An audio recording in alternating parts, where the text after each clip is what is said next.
New wife, new life. You're divorced and out of here, said my husband and mother-in-law, with triumphant looks on their faces. What? I'm already divorced, and that woman is, I replied. You're lying, right? That's ridiculous. My husband said. My name is Madison, and I'm a 32-year-old office worker. I've been married to my husband, Everett, for 5 years. We met at a mixer, which was set up by a friend who was worried about my lack of dating experience. I decided to take the plunge and attend the mixer, where I met Everett. He was refreshing, had a lovely smile, and was quite handsome. He was being pursued by many women, and I thought he was out of my league. However, he approached me and we hit it off. We bonded over our shared love of music and talked about our favorite artists. Before we knew it, we were having a great time talking, and we decided to skip the after party and go out for drinks together. We exchanged contact information and started messaging each other. We went out on dates and started dating naturally. We continued to date smoothly, and about a year and a half later, he proposed to me. We immediately introduced each other to our parents, had a family meeting, and got married. It was a whirlwind from the time we decided to get married, but when we started living together, I realized that we were really married. Our newlywed life was really fun and we were always happy. My husband couldn't cook, so I worked hard to make him homemade meals. Every time I did, he said it was delicious and I was happy. I made lunch every day and came up with new dinner menus. I wasn't a housewife, but I worked hard. But at first, I didn't feel like it was hard work because I was doing it for my husband. I looked at recipe books every day and increased the variety of dishes I could make. And so, time flew by as we spent our days together. I was happy for about 2 years after getting married without any particular worries, but various problems began to occur little by little around the 3rd year. The first problem that occurred was a pressure problem from my mother-in-law when my husband and I visited my husband's parents' house. Oh, Madison. You look so ordinary. When will I be able to see my grandchild's face? Well. It's been 2 years since you got married, right? Then you should have a child. That's what normal people do, don't they? Even if it's said to be normal, having a child is a gift from God. It's not something that can be done just by one's own will. Even so, it's difficult to be told such an unreasonable demand. Well, I'll do my best to have a child. How are you going to do your best? Specifically, how are you going to do your best? When are you going to have a child? How long do I have to wait? Well, when a baby can be born is not something I can decide. So you don't want to have a baby? No, I want to have a baby. Then try harder. Have a baby before I die. Okay. The pressure from my mother-in-law was tremendous. When we got married, my father-in-law was still alive, so my mother-in-law was quiet. But since my father-in-law passed away last year, she has become more and more high-handed. At first, I thought I had done something to make her angry, but I had no idea what it was. Since then, she has been treating me badly, so I realized that it was bullying. Perhaps my father-in-law had been a deterrent until now. In fact, my father-in-law was very kind to me and treated me well. So when my father-in-law died about 6 months after we got married, I was very sad. I wanted to support my mother-in-law as much as possible. But if she continues to treat me so badly, I will start to dislike her a little. I wish she would at least treat me normally like she used to. Every time I met my mother-in-law, she bullied me. She was so persistent that I once consulted my husband. Hey, I think your mother's attitude towards me is a little harsh. Huh? Is that so? Oh. Haven't you seen our conversation? Your mother has been scolding and bullying me. Huh? I don't see it that way. Isn't it Madison's delusion? What kind of thing is that? I was sad that my husband didn't understand me. I wanted him to be on my side. I found it difficult to talk to my husband about my mother-in-law after that. And my husband was always trying to go to his parents' house. Let's go to my mother's to give her the souvenir from the president. Oh, should I come too? Of course. What are you complaining about? No, it's not that I don't want to go, but wouldn't it be okay if it was just you? My mother wants Madison to come too. It's proof that she likes you. So stop making comments like last time. Besides, my mother wouldn't have a bad attitude. My husband took me to his parents' house by force. My mother-in-law probably wanted me to come because she wanted to bully me. And as expected, when she saw me, she was happy and made me do things for her. I wonder which part of my conversation with my mother-in-law my husband saw that made him think I was liked. I was exhausted from doing housework all the time. Even though it was supposed to be a day off, I couldn't rest well on weekends because my husband took me to his parents' house all the time. I often started the next week without being able to recover from work fatigue. And so, I became more and more tired, making it difficult to do housework. My husband behaved as he pleased, and his parents' house was a relaxing place for him, so he didn't seem tired at all. Why do I have to go through this? I felt like I was being treated unfairly. And then, my husband started coming home later and later.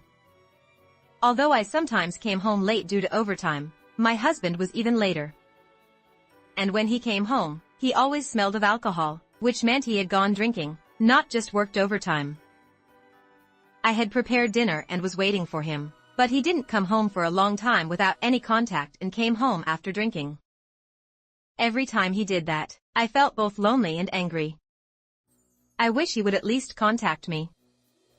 Even if he was tired from work, I was preparing dinner for him because I was thinking of him. If I were alone, I would have skipped cooking and eaten instant food. I thought that way in my mind, and the stress kept building up. And one day, my feelings exploded towards my husband. Hey, can you at least let me know when the drinking party is decided? Just tell me that you don't need dinner today. That's all I'm asking for. That way, I don't have to make extra dinner. It will reduce my burden. When I said that, my husband frowned. Does that mean you want to take it easy? No, that's not it. I'm saying that your dinner will go to waste. If I didn't prepare it from the beginning, the food would last longer, and the food expenses would be even cheaper. It's not that big of a deal. You can put it in my lunchbox for the next day. You're a wife, so you should come up with ideas like that. Huh? My husband's words became harsher and harsher, and his attitude towards me became colder and colder. It was just like my mother-in-law. And maybe my husband lost interest in me, because he only talked to me when necessary. He never let me know if he needed dinner or not. I decided to stop cooking for my husband and only cook when I got home. Sometimes, I was scolded for not having dinner ready when he came home unexpectedly early, but it was better than wasting food. I tried to come up with ideas like that. Although my conversations with my husband were getting fewer and fewer, I was still trying to improve our married life. My husband didn't seem to understand that and always complained to me. Gradually, I began to distrust my husband and suspected that he was having an affair. He was coming home late, and he always looked at his smartphone with a grin. When I approached him, he immediately put on a serious face and hid his smartphone. I felt like he was having a conversation that he didn't want me to know about. My husband was so selfish in every way. He lived as he pleased, so his return time was irregular, and he stopped putting money into the house. Even if I urged him, he said he had various social obligations for his career and didn't have any spare time. He probably just wanted to spend more time with his mistress. I became more and more suspicious of my husband. But somewhere in my heart, I wanted to believe in him. I didn't hire a private investigator or anything like that to investigate whether my husband was having an affair. However, in the midst of all this, my husband made remarks that suggested he had a mistress. Oh, this accessory is cute. I bet she would like it too. Huh? Who are you talking about? My husband seemed to be looking at something on his smartphone and said that naturally. When I asked him a question, he said, "Oh, don't worry about it." He didn't even try to cover it up and started saying bad things about me. Oh man, I should have been more careful before getting married. What do you mean? I mean it literally. I regret marrying you. It was too much. How could he say such a thing so brazenly? I wanted to believe in my husband somewhere in my heart, so I was shocked to hear him say that. And to make matters worse, my husband handed me a completed divorce form with a grin. I'm okay with divorcing you anytime. Understand that I'm forcing myself to continue our married life together. My husband laughed condescendingly and said that. How much more could he look down on me? Did he think he could say anything to me and get away with it? I was so frustrated and angry. If I didn't say anything, my husband would think I had submitted to him and laugh at me. You should reflect on yourself. That's what you should do. If you underestimate me, you'll regret it. After that, I took various actions. I hired a private investigator and looked for a new place to live. It was quite difficult to do both work and housework, but I managed to make progress.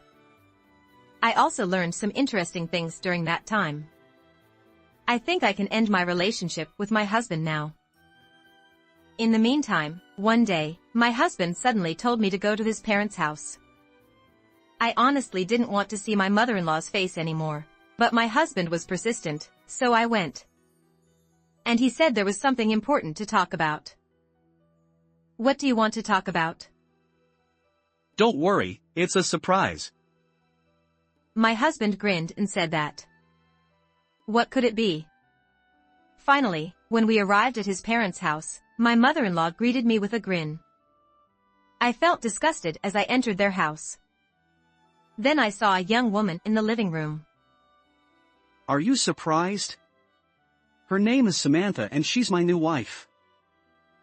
New wife? Yeah, that's right. She's pregnant with my child. Pregnant. So that means she's better than you. She's 10 years younger than you, she's pregnant, and she's beautiful. There's nothing to say. Is that what you want to talk about? That's right. Well, sorry. I'm going to remarry my new wife. You're divorced and out of here. The husband and mother-in-law are looking triumphant as they say this. Do they think I'm shocked? I was trying hard to hold back my laughter. But I couldn't help but laugh. What are you laughing at? Have you finally gone crazy? No, that's not it. You guys are so stupid that I couldn't help but laugh. What? We're stupid? What do you mean? I mean exactly what I said. You're looking triumphant, but you haven't won anything. What?